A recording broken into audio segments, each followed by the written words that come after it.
All right, welcome back in, everyone. I hope all is well.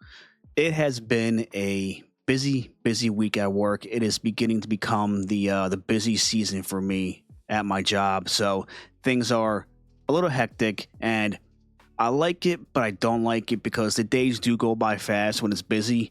But then midweek, towards the end of the week, I am just exhausted and don't feel like doing anything.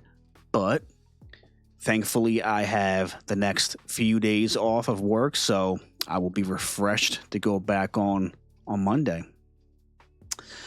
Before I get into the review, I'm going to give you a few updates on what I'm reading and a few life updates, which isn't really anything. I did finish Golden Sun Book 2 in the Red Rising saga, and by Pierce Brown. That book, this whole series so far, is amazing. And I'm talking about the characters, the writing, the story, just everything about this saga so far is good. I am really enjoying it. It is the Golden Sun was fast paced, and I mean fast paced. And let's just say at the end of it, man, my heart got ripped out of my chest, thrown in the street, and the street sweeper ran it over. I know, I know. I'm loving it, and I already started Morningstar. There was no way that I was just gonna be done with Golden Sun and with how it ended was just gonna give it a rest and get to Morningstar, somewhere down the line. There was no way that was happening. Absolutely no way. And if you have read this series, you know exactly what I'm talking about. All right. And I am still reading, if you can see in the background, that bad boy back there, Howling Dark by Christopher Rocchio, book 2 in the Sun Eater series. I haven't really read much since the last video update on that one because Golden Sun had my full attention. So, but I'm hoping to finish that up since I have a couple days off. Maybe I'll read it. I'm already a few chapters in Morningstar, and it's already hooked me. So I'll try and get to that one soon, but I make no promises. All right, let's get into the review, shall we? So I read a book about a week and a half ago called Please Wake Up by, let me get the author's name. I apologize. I should already be, ready to go on my end with this, but I'm not. Please Wake Up by Nicholas Beardsley. And this is his debut book, and I believe that he is an indie author. I could be wrong about the indie author part, but I know that this is his first book. It came out February 7th, 2026, and it is 128 pages. And it is a psychological horror book. And you all know how I love my horror books. All right. This story, just like hypochondria in my last video, this story really hit me hard because going into it, if you end up being intrigued enough to read this book after the review, so when you go into it, you're going into it and you're being told the story through the eyes of a child. Okay, so you're witnessing what he's gone through, what he's going through because of what happened in the book, and what he ends up doing, and the person he becomes by the end of the book.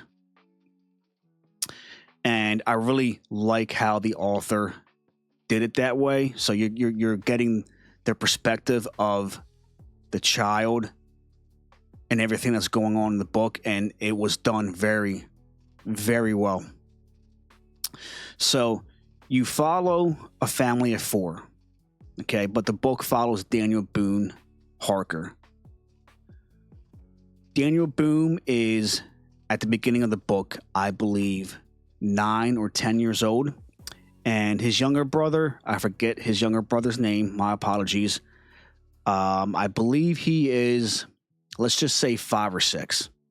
I know he's a lot younger than Daniel, so let's just say 5 or 6.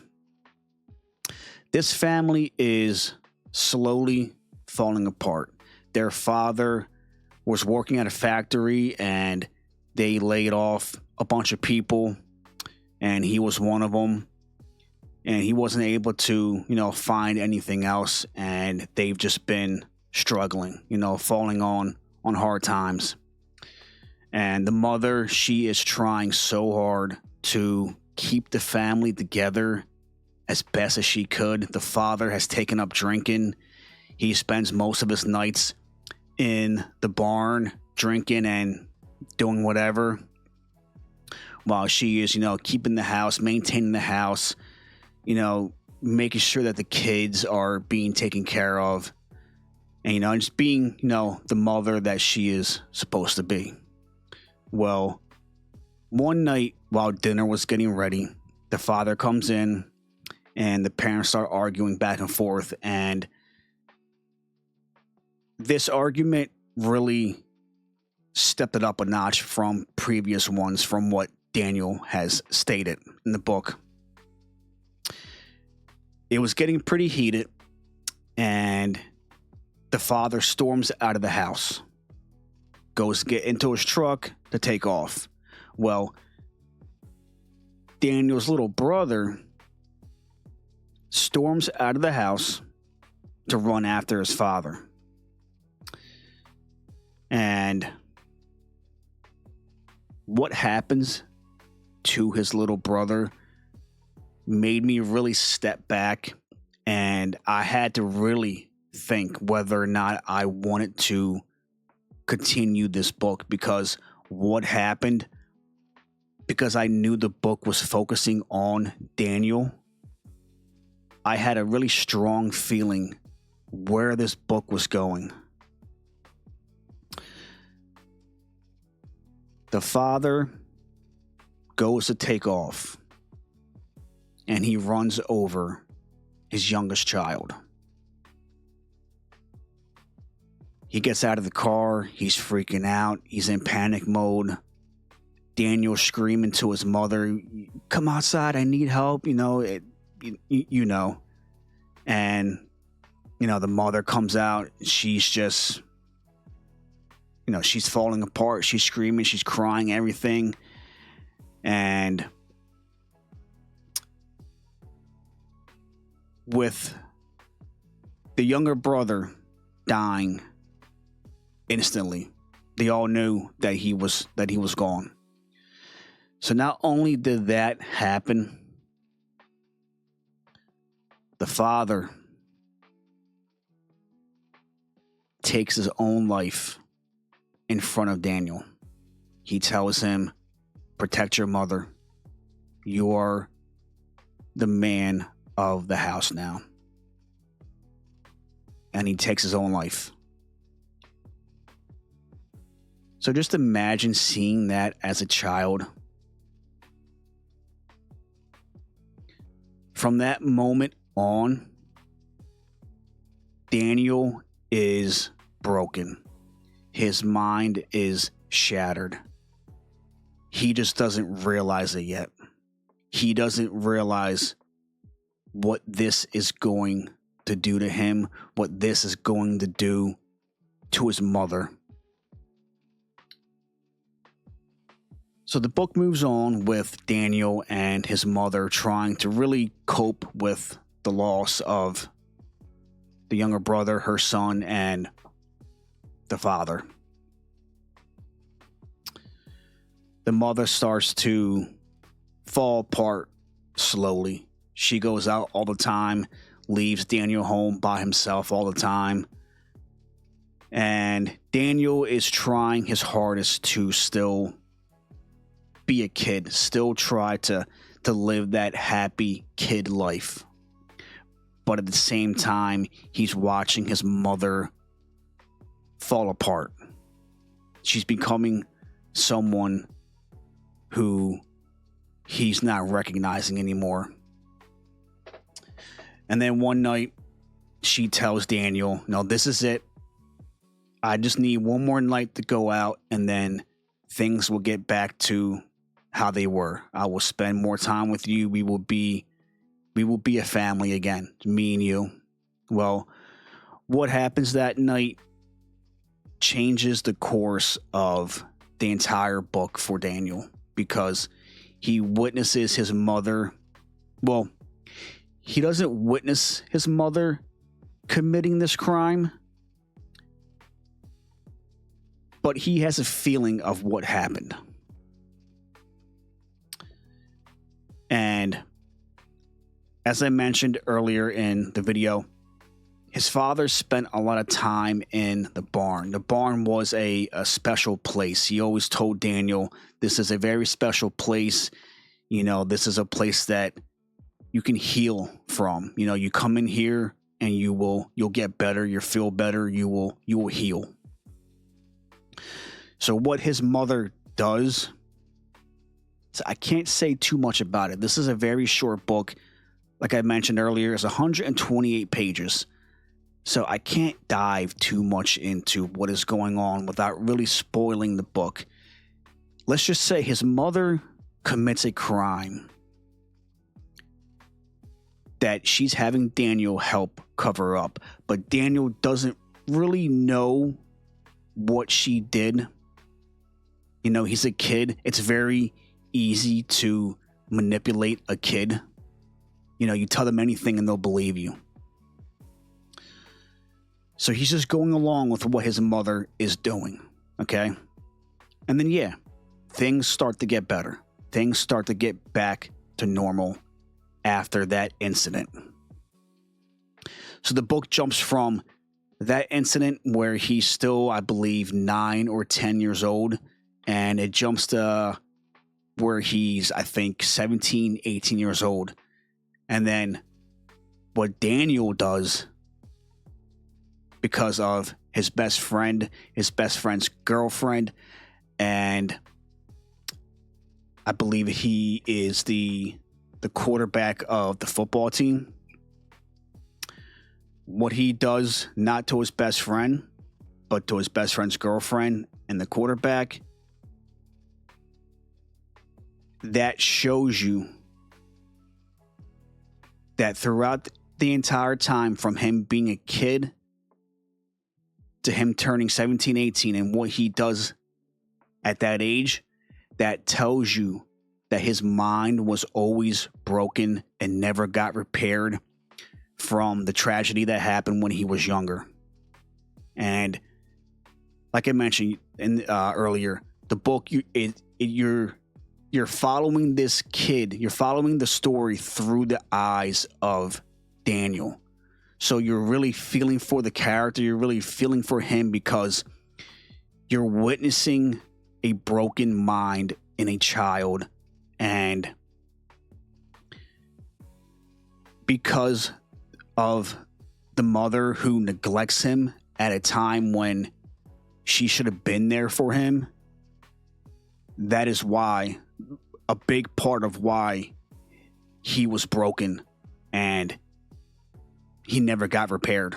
His mind was just gone, shattered.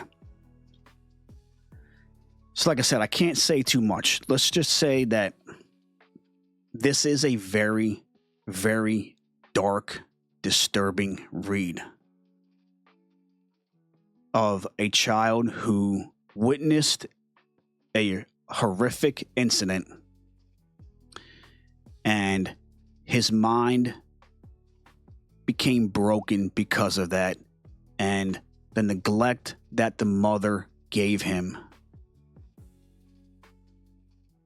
made him into the person he became by the end of the book.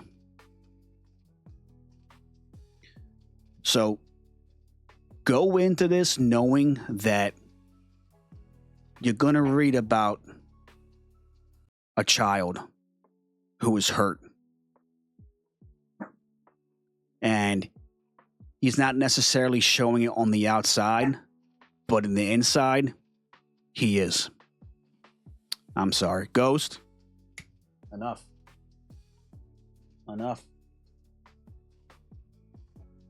Little doggo over there barking at nothing. And he's just looking at me like, who are you telling me? Enough. And now he's going to go under the covers. I love that doggo. Yeah, so go, like I said, going into this, just know you're going to witness the downfall of a child, and it's going to hurt you. I promise you, it'll hurt you. All right? So that is it. I can't say too much. I can't. This book is just too short to really give you a full description of the book. I wish I could, but I can't. You all know how I love just to give you a quick snippet of the book. I try to do a little bit more if I can, but hopefully from this book, from this review, it intrigued you enough to give this author a shot. Like I said, it's his first book. It came out on the 7th of February. And if I am wrong, I believe, though, he is an indie author. So this was a good read. I did enjoy it. But like I mentioned earlier in the video, I really had to just think about whether or not I wanted to continue this book because it's disturbing and it's graphic. The incident with his father is very graphic. The incident with his mother when he was still young, and then when he's older with his friends, graphic. And you witness a broken mind in a child that is just very, very disturbing. So just be warned. I do recommend this book. I do. But if you have a weak stomach, this book is not for you. I will be straightforward with you right now. If you have a weak stomach, this book is not for you. So just take that into consideration. All right. But that is it for the video. Like I said, I hope I intrigued you guys enough to give this author a shot. Not sure what's coming up next. I have the next few days off, so I'll be doing a lot of reading. And I have other books that I did finish that I will be reviewing on here, so stay tuned for that. Oh, and by the way, I didn't give you my life update, did I? I don't believe I did. If I did, I'm sorry. If I didn't, here it is. I made a new X account because for some reason I got logged out of my account Saturday night and have not been able to get back in since. Even though I'm putting in the right password, email, phone number, everything, it's saying that it can't find my account. Customer service is completely useless. So I made a new account. It was Mark's Book Lounge. Now it is Mark's Book Talk on X. I will have the link in the description below for anybody who wants to refollow me. And of course, obviously, I will follow you back. It sucks because I spent a lot of time building, myself up on that platform for it to be wiped out just like that. But what are you going to do? Technology, right? But all right, I'm out of here. Have a great rest of your day, evening, night, whatever it is for you. Stay strong, stay positive, but most importantly, stay focused. And I will see you next time.